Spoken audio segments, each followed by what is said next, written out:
This video is powered by the pros at Pascal Air Plumbing and Electric. Arkansas owned, Arkansas operated. GoPascal.com. It's always good visiting with you, Grant. What's going on today? Well, it's a beautiful day in the Ozarks, and we're coming up on the third Saturday of October, and traditionally you would always have Tennessee against Alabama, and you would have Arkansas against Texas. And I just was listening to Heupel and Saban on the conference call, and that Alabama-Tennessee thing may be going away. If the 1-7 format is what they choose, then they won't be playing Tennessee every year. And Saban talked about how, that's too bad for rivalries. But on the other hand, the Texas-Arkansas game could be coming back to that week. And I hope that the SEC understands that was a great weekend for this game, and maybe that's the game we'll see in the future on the third weekend of Texas of October. I like where you're going with that there. I think Saban said, I think it was last week, he didn't say this is what the SEC schedule is going to be, but he kind of hinted that he almost had inside knowledge that it would be a 7-1 instead of whatever you're going to do, because at some point they're going to vote again whether you go to 9 games, which I just assume is going to happen. Maybe they're waiting for ESPN to kick in a little more money for one extra league game, but it seemed that Saban was of the idea also that the league is going to a 7-1. But at some point, with the growth of these leagues, you're gonna probably have to give up a rivalry that you've played every year. That's just an unfortunate reality of college football 2024. Do you think there's a way, Grant and Phil, that if you're doing this 7-1, you're doing these 8 league games, and then whatever your non-conference games are, they're going to be just exhibition games almost, that they're not going to count as much? Do you see anything like that, or do you think they're all still going to be weighted the same? Grant, you go take that. Well, I think they almost are now, Matt. For a while they made a big emphasis of having one really solid intersectional game. Some teams may have had 2, and now it just seems that as tough as this league is and everything, you're looking for games you can win. Unfortunately for Arkansas, they didn't win that home game against BYU this year. But, I don't know what they're going to do. Saban talked about how this isn't the only conference where some rivalry games have gone away or are going away. But, they got the cigar thing with Alabama, Tennessee. And by the way, Saban said he doesn't smoke, but he does chew on the cigar a little bit. I don't light it. I just bite it. Yeah. Right. Yeah.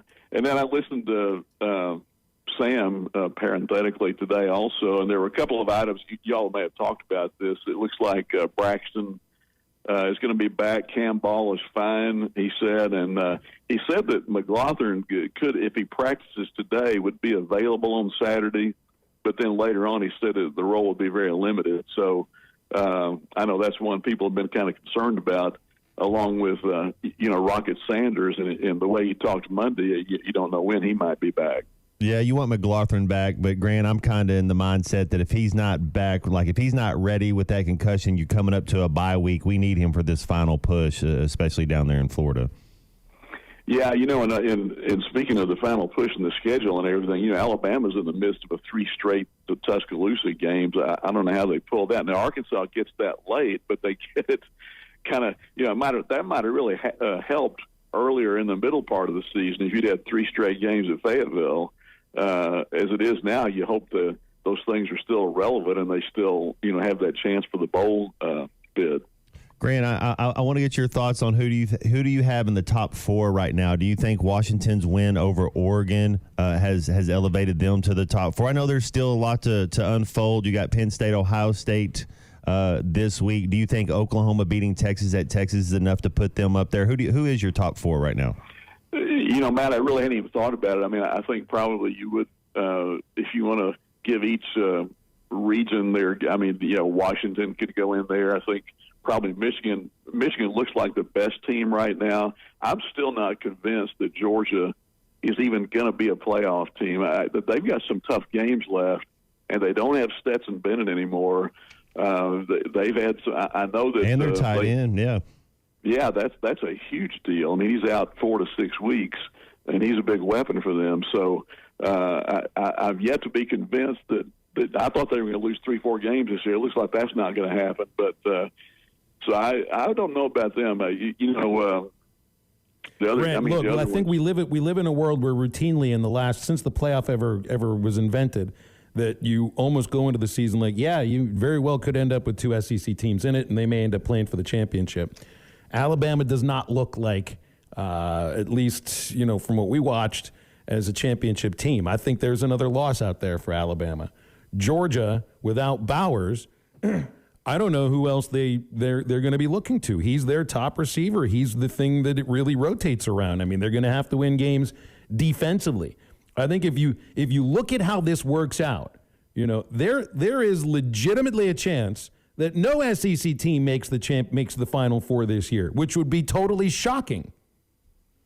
Well, I think the league is down some, and for Alabama to still be holding sway in the West, and they don't look like any great team, do they? I mean, I thought for 2.5 quarters, probably 3 quarters, they looked fine on Saturday, up 24-6, and then Arkansas made a game out of it, and that's you could tell you could see the frustration in Nick Saban on the sideline.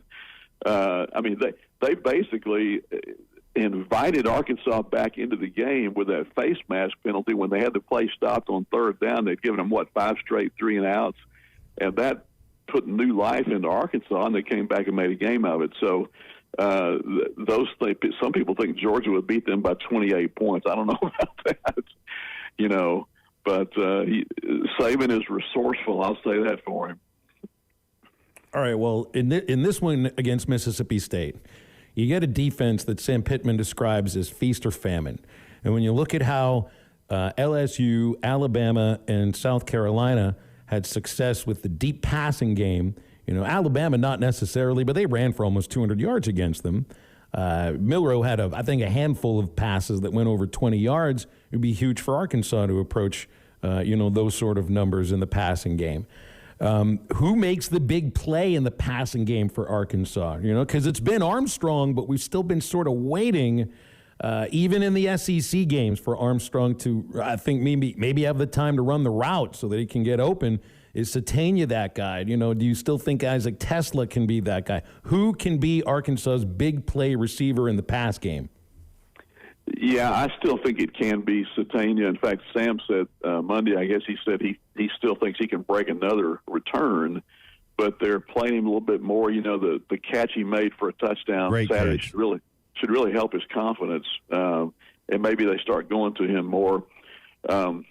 But today Sam talked about how Mississippi State has these 2 really aggressive linebackers, and they are always there at the point of attack. So, I mean, it does sound as if there could be something deep there in the passing game if they could. I still think, even though Bro lost, he dropped that first one the other day, he looked all through preseason like he could be a big play guy. And Tesla.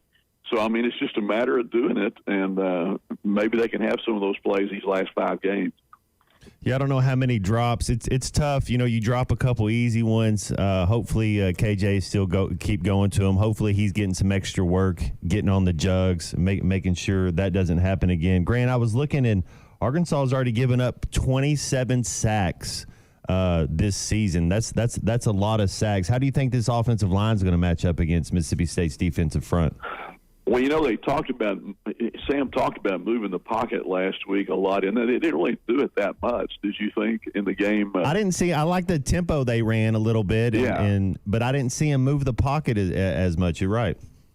Well, the tempo, and he talked about that again today. I mean, they're going to continue to do that. And I thought Sam made a really good point when he was talking about if the linemen are down there for 8 or 10 seconds waiting for the play to start, you lose that initiative on coming off the ball. And I think they finally, I don't want to say figured that out, but it does seem like that they've used more pace offense. And he said again today that they're going to do more of that. I went back, and we'll get into this a little later, but, Arkansas has the toughest schedule in the nation for games that they've already played. If you're looking at ESPN FPI Power Index, toughest schedule in the nation for the first 7. That's independent of the record. That's not to forgive 5 straight losses and 2 and 5. But we knew that would be really tough. They have the easiest schedule in the SEC moving forward. So, I mean, it's all set up there in front of them. Most of these games are at home. You get a bye week, after playing a team that has struggled as well in Mississippi State. And it's not to look too much forward about this, but man, I mean, it's like the second half of the season is about to start, even though it just started last week. You got to start it with a win. Like this 100%. You must win this game against Mississippi State. No other way to look at it. And the coach doesn't usually say that, but Sam said it. Yeah, we got to win this game. And, Sam was asked today about, was this the toughest schedule he's had? And he said, yeah, it probably is. But he reminded them 2 years ago when Arkansas had Georgia and Florida, the two best teams, in his first year, actually, I guess he was talking about, right? The 3-7 year. Is that I think that's right. And of course, a lot of people thought they beat Auburn that year, so almost came out of it 4-6. But he that was kind of a little reminder. Hey, this isn't the first time the league has done that to Arkansas. Wow, I guess we just sort of expect that's what's going to happen. Hey, Grant, can I ask you a question about the TGL? Did you see what is that all about? Can you explain that to me? I saw it was like 30 golfers there, and it's Tiger Woods and Rory McIlroy's leading it up. Yeah. Matt, I got to be honest with you. I have seen that, but just haven't been much interested in it. And I'm probably not the right person. I don't know much about it.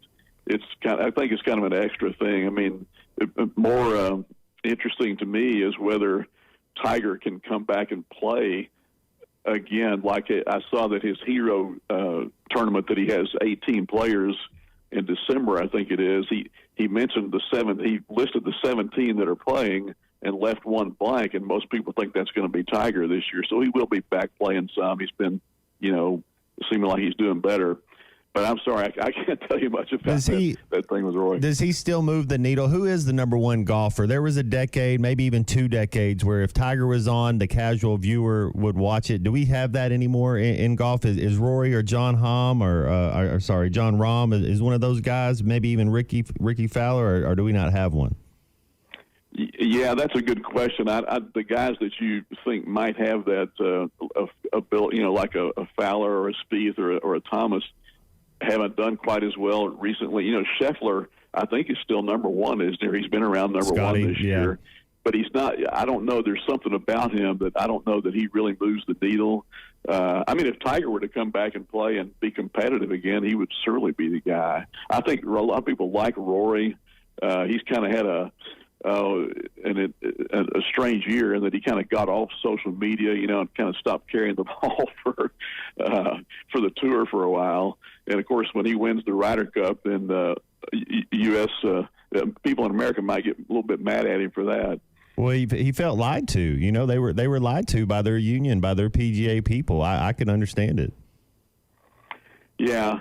Hey, I got a quick question for you guys. I don't know how much time we have, but I've been watching the playoffs, Phil, and these Final Four teams, now that I missed who I thought was going to be there, it just seems like the Phillies are out of control, doesn't it? I mean, can anybody beat the Phillies? Both the Phillies and Rangers are out of control. The Diamondbacks have exceeded expectations. I think they've maxed out what they have. I never look at a playoff series, especially one that's going to the other team's ballpark, and think that they have no chance. But I don't really think Arizona has much of a chance. And then the other aspect that Texas is going back home up 2-0. Grant, I mean, we haven't seen a single series go the distance yet. Both of these, one of them, I think the NL looks like it's going to be a sweep. I don't know if the AL will, but the Rangers certainly look the part of being as unbeatable as you can look. It's some good games. It's not great series yet. Yeah, when Dusty Baker says my mindset is not that we're going to be down 3-0, it's that how do we get to 2-1, 2-2, 3-2, and then to the World Series. He has that mindset, and I think this Game 3 between Scherzer and Javier is huge because Scherzer is going to come back and pitch after being off a month, but we know the kind of competitive fire that guy's got. And, if Houston can win this third game, I would not count them out at all. BetOnline is your #1 source for all your betting needs. Get the latest odds, lines, and matchup reports for baseball, boxing, golf, and more. BetOnline continues to be the fastest and easiest way to place your wagers, including live betting and your favorite casino and card games available to play right from your phone. Head to the website or use your mobile device to sign up today and get in on the action. Remember to use our promo code BELIEVE, that's BLEAV, for your 50% welcome bonus on your first deposit. Bet online, where the game starts.